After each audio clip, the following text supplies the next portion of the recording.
Welcome to Writing Rule with Allie. I'm Allie, and this is episode number 13, 5 Fireplace Tools, Part 2.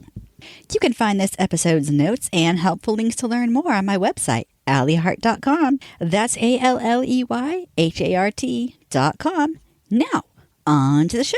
Today we will cover common tools used in the fireplace and sometimes wood stoves. Wood stoves can also be known as cast iron stoves. Keep in mind, some of these things can also be used on open fires.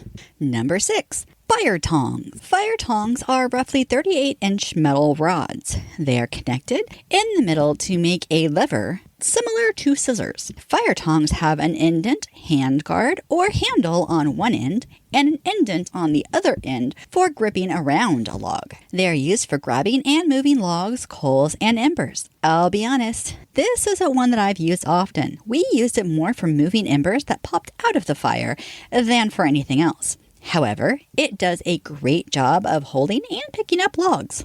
Number 7. Fire grates, aka the fire basket. Fire grates can also be called fire baskets, are elevated metal grates that hold the logs up an inch or two and allow for better airflow under the log. The better the airflow, the easier it is to keep the fire going. The downside is that the fire burns faster and the sooner you need more wood if using it to heat the home. Personally, I've only seen this used by people who don't use a fireplace for heating, but that does not mean that it has not been done. They do look artistically pleasing to the eye if someone is trying to impress a date. Something to think about that if you are writing romance. Number 8.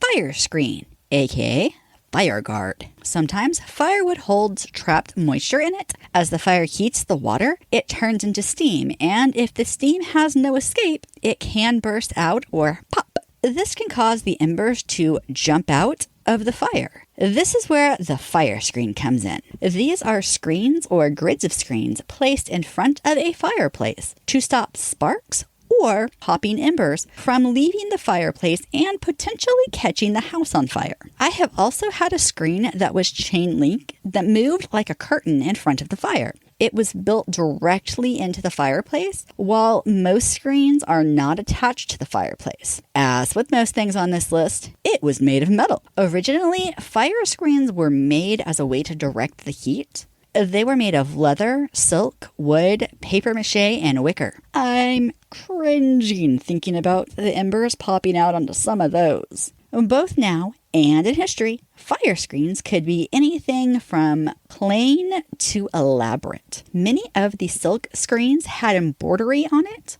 Nowadays, the screens might have elaborate designs made of, did you guess it?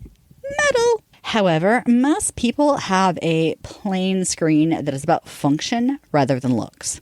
Number 9. Gloves or pot holders. Gloves and pot holders are used for touching hot metal in the fireplace. This could be a cooking pot or a fire poker. The idea is to keep your hands from being burned. I've seen people use rolled hand towels or their shirts. I do not recommend the shirt, as I have seen several people get burned that way. Personally, I enjoy using welder's gloves. I still have full range of motion, and they come all the way up to my elbows. That protects my whole arm also, because I am very good at accidentally burning myself.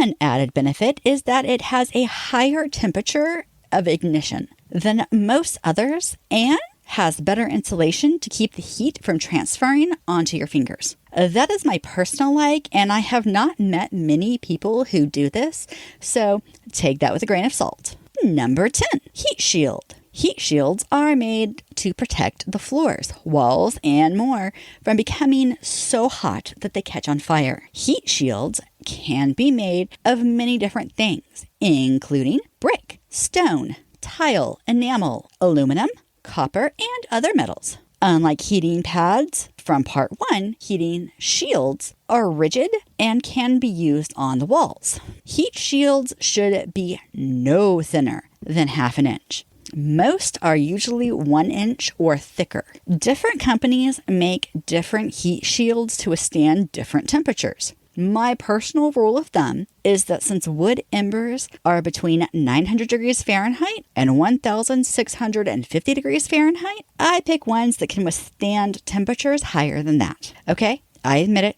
I always pick the one that can withstand the highest temperature, and so does everyone else I know. The reason? Just in case. However, a character who has never done this before might not even know how to check the temperature ratings. If your character is selling the heat shields, they would likely know the best temperature rating for the type of material the customer was trying to protect. At least our local sellers know the answer to those questions. They are mostly seen used on the wall behind wood stoves. However, there are times they are used by fireplaces. The house that I lived in as a teen had a cabinet close to the fireplace because the living room and the kitchen were attached. We used the heat shield on the side of the cabinet to keep it from becoming overheated. Fun fact! As of 2022, roughly 1.7 million homes in the United States heated solely with wood. This could be a fireplace, a wood stove, or a pellet stove.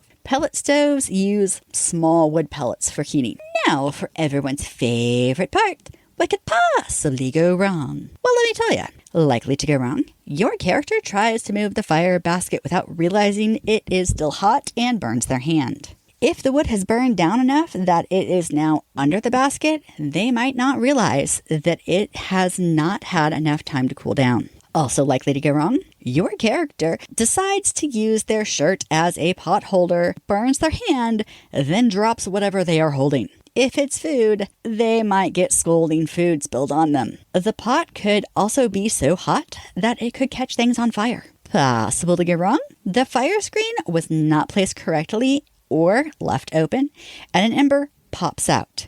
This is a huge fire risk.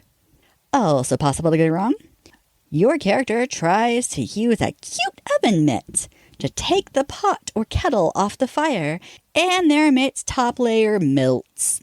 Modern oven mitts with pictures are often made with synthetic materials that will melt when they come in contact with hot cast iron or even cookie sheets. This is why they are made to be used with the non-picture side. I learned that the hard way. I was disappointed to ruin my picture, and it left a hole in my glove. Unlikely to go wrong, your character uses fire tongs in self-defense. They are the perfect size to swing like a baseball bat. However, if your character does not hit someone hard enough, misses, or the other person is high on a certain type of drug, in that case, your character runs the risk of having the fire tongs taken away from them. Worse, they might now be used against your character. Unlikely to go wrong, the fire screen falls over.